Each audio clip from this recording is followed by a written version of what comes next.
What's going on, everybody? Welcome to the trenches. Just kidding. Welcome back to my channel. My name is David Feldman-Makrias, but seriously, welcome to the trenches because today what I want to talk about is my client is pissed off and I need to do something about it. What am I going to do? Let's get into it right now. All right, so first and foremost, why is my client pissed off? Well, why else? Because not enough products are being sold, not enough revenue generated. David, you're screwed. Fix it. And I'm going to tell you guys something interesting that I discovered when I had a major problem in one of the accounts that I represent. This thing went haywire within Google Ads, and there was this whole big thing with the Merchant Center, and all the products went down. And I didn't realize it until, not that it was too late, but like a day or two afterwards, to where my client called me and said, "Hey, buddy, something's not right. You got to look into it." And I went, "Okay, we got to look into it." I want to give this expression though. I don't believe I earn my money when times are good. Let me repeat that. I do not believe that I earn the money from my clients when times are good. You may see sales pitches that say, "Oh, you got to go with me because I'm going to generate the most amount of revenue, or I'm going to generate the most amount of return on ad spend, or you're going to sell the most amount of products with me." I don't believe that that is where the money is earned. The money is not earned there. Where's the money earned? It's earned when hell is freezing over. It's earned when there are no transactions. It's earned when revenue is not coming in. It's earned when the website crashes. It's earned when my Google listing is down. It's earned when, oh my gosh, I just got lit up on reviews and I don't know what to do. That is where the money is earned. My money, the agency's money, the service, right? Again, it always goes back to perceived value and actual value. Where is the money earned and when? It's when the problems happen. I get most calls when a problem happens. That's actually a good thing when you think about it because people look to me as we need to call David. He's going to fix the problem, or he's going to know how to go about it and where to go to fix the problem. That's what I'm here for. That's what I've cultivated myself of, and why I think I excel in digital marketing and being in an agency in a service-based business because I want to be the go-to person when someone has a problem. Now, when everybody has a problem all at once, it's pretty exhausting. It's a lot. It's emotional. Oh my gosh, the emotions. When you get an email saying from a client that says, "I've had no transactions today. Someone shut the faucet off. What's going on in Google land?" When you get those kind of emails, which I'll get, it's emotional for me because I take not only my business, but my client's business very seriously. Why do I take my client's business very seriously? Because it's my business. My business is their business. I am tied to them. So it's a big emotional roller coaster a lot. And especially when some new type of product comes out and you've just started a new campaign and you're not seeing the results. You got to have some faith. So today what I want to go through is I want to go through an email that I just drafted to a client. I just sent it, and I want to talk about the verbiage of how I'm using the verbiage, the problem solving skills that I had to, utilize, and overall just the describe how I can translate, the bad times, let's say, a bad experience into a good experience or into a positive experience for the client because I believe that's where the difference is made, hence digital difference makers. But also, that's where the relationship is made stronger. In that original example, when all those products got shut off and I was a little bit on the back step, I earned the client's trust when I came in, did whatever I needed to do, stopped what I was doing, took their call on a weekend, late at night, fixed their problem or help fix their problem. and spanned it over multiple days to fix the problem, because then the client knew they could trust me.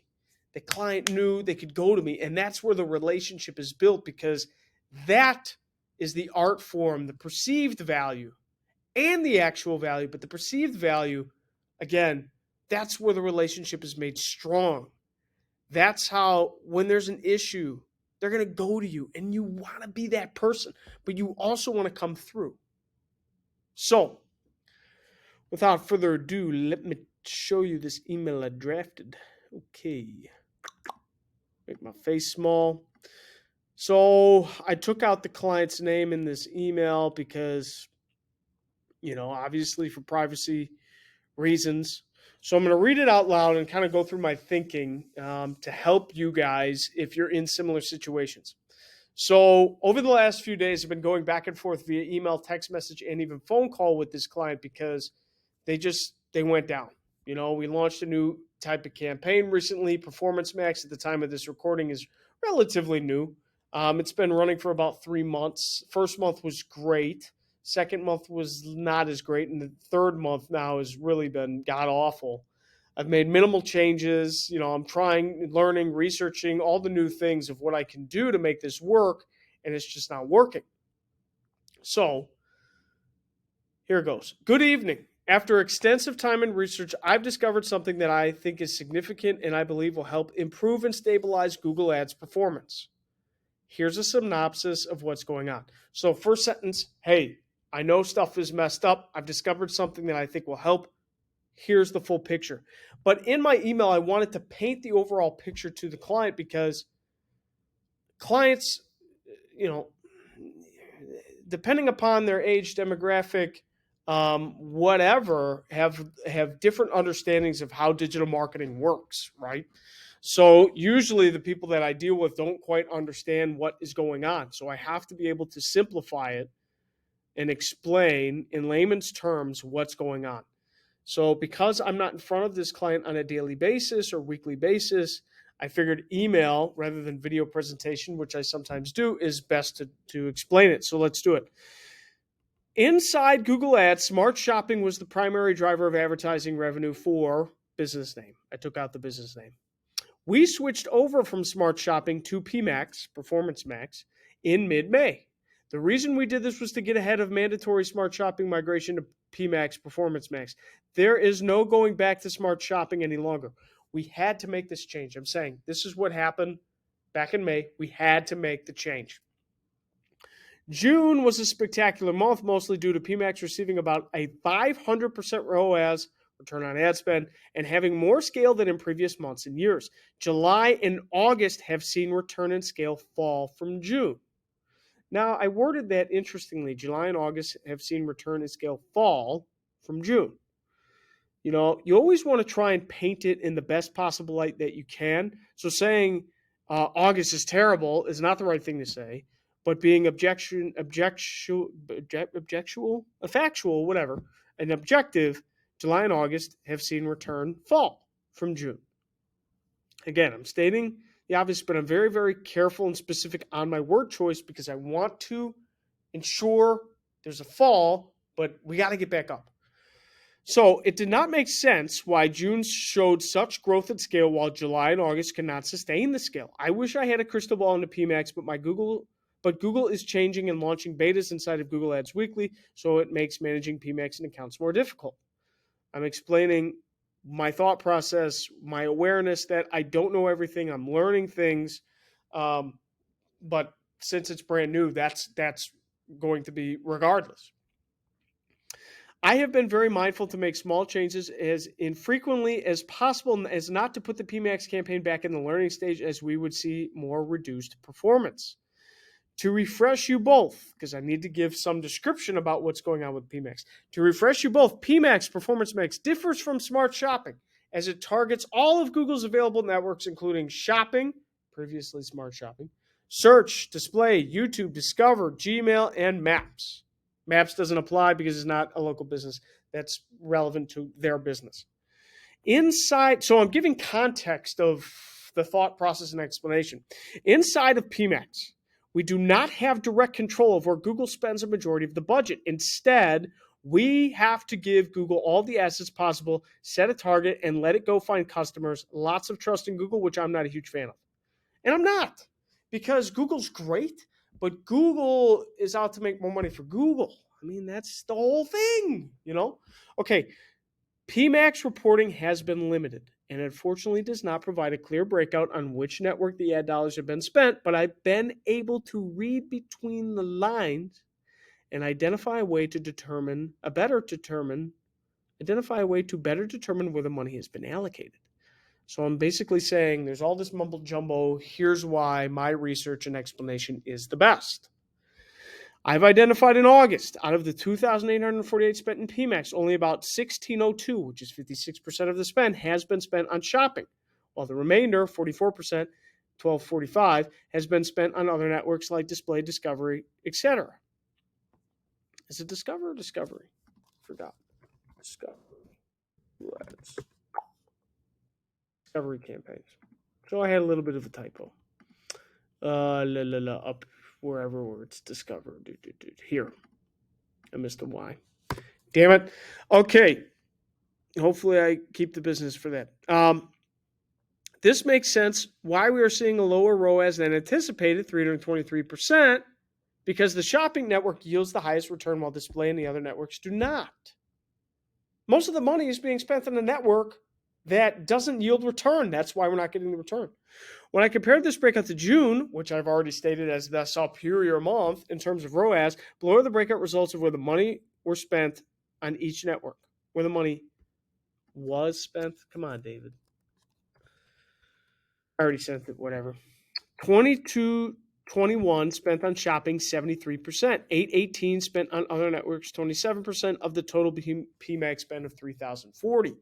So I show the explanation. Most of the money in June was spent on the network that shows the most return, rather than in comparison to August, where that other networks of 27% increased to 44%. Part of the reason why we're wasting ad dollars. If my team and I can figure out a way to separate PMAX into two campaigns, one similar to Smart Shopping where it only targets the shopping network, and the other to target the other networks for acquiring more audience and growth, then we can allocate specific dollars to each network and see more consistent, predictable results. That's the solution. I will keep diving into this issue and come up with my best decision within the week. So I give a time constraint. I need to come up with something within the week. I hope this makes sense, and I want you both to know that I am doing everything I can to maintain consistent, predictable, and scalable performance amongst these changes, because I understand how important the success of these campaigns is to the business. Please let me know what questions you may have for my explanation, and if you'd like to talk more about this over the phone, feel free to let me know. I wrap it up by let's look at the overall formula. I state what's going on. I state, here's a synopsis. I state pretty much everything that's happened. I've brought in the definitions of the campaign. I've given the analysis. Excuse me, guys. I've given the analysis. I told them what I think I'm going to do. I told them I'm going to keep researching. I gave a time constraint of when I'm going to solve the problem. And I told them that their business is really freaking important to me. Plus, I sent it at 8:15 p.m. at night on a Monday because it is important to me. I want to fix it because that's where the difference is made. It's in times like these where you're going through the up and down emotional roller coaster, getting the text messages and the emails saying, hey, I'm not getting any orders. Hey, I'm not getting any revenue. Hey, can you do something about it? That is when you'll win. If you stay true and if you can set aside your emotions to figure it out. Because it's almost like feeling your way in the abyss. You don't really know, but that's life. I got these messages today and yesterday, but I gave myself some distance. I knew I was going to set aside time for me to figure it out, and I went and worked out, which is helpful because it clears my mind out. And then I came back, looked into some things, and figured it out. So hopefully this example would help you guys. You feel free to use language and verbiage I put together. Feel free to, copy ideas from this. It's a good template to use. And what I did additionally, just so to let you know, once I sent this email, I sent the business owner a text and I said, hey, I sent you an email. It's pretty informative. Let me know what questions you have. It's pretty lengthy, but this should help put us in the right direction. And he responded back, hey, thanks so much. I really appreciate it. I'll take a look and let you know. It's the best I can do. And they know I'm there for them and they know I'm working for them. So my perceived value and my actual value is as high as it can be. Now I got to get the actual value up. And then my perceived value will be that much better and my trust will be that much better. So now it's time to execute. All right, guys. I hope this helped. If you like this content, please give me a thumbs up. I think it's really, really relevant and valuable just in overall client services. It doesn't have to be digital marketing; it could be anything. Drop me a like, drop me a comment, subscribe to my channel, and I hope to see you all very soon. Take care.